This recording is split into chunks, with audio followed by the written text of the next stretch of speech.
ራስን በራስ ያስከብረዋለሁ ገባ አያችሁ እኔ ከዚህ በፊት ደጋግሜ የምናገረው ይሄንን ነው አንተና እሷ እንደፈለጋችሁ ሁኑ እንደፈለጋችሁ ተነጋገሩ እንደፈለጋችሁ ተጣሉ ባልና ሚስት ናችሁ አምናችሁበት ነው እዚህ ውስጥ የገባችሁት ግን ሌላ ሶስተኛ ሰው ሴት መታለዛው ሚስትህን እንድትናገር እንደገና ደግሞ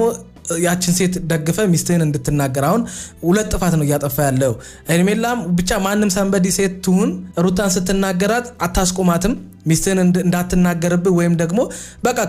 ከዚህ ድንበር ማለፍ እንደሌለባት አትናገርም ሚስቴ ናት የፈለገ ነገር ቢመጣ አንቺ የመናገር መብት የለሽም እኔ ነኝ የምናገረው አትልም ጭራሽ ሚስትህን ሲናገሩ ወይም ደግሞ ሚስትን እነሱን ስትናገራቸው ከዛ እነሱ ሲናደዱ ሚስት ችግር እንዳለባት ምናምን ነገር ለነሱ ታብራራለህ በቃ አየህ ሁሉ ጊዜ እሷን ልቧን የሚሰብራትና የሚያሳዝናት ምንድነው ከሷ ጎን ቆመ እሷን ፕሮቴክት ማድረግ ወይም ደግሞ እሷን መጠበቅ ሲጠበቅብህ አንተ ጭራሽ ለነዛ ሴቶች ነው ፕሮቴክት ጥብቅና የምትቆመው አየ እነዛን ሴቶች ነው ትሪት የምታረገው እነዛን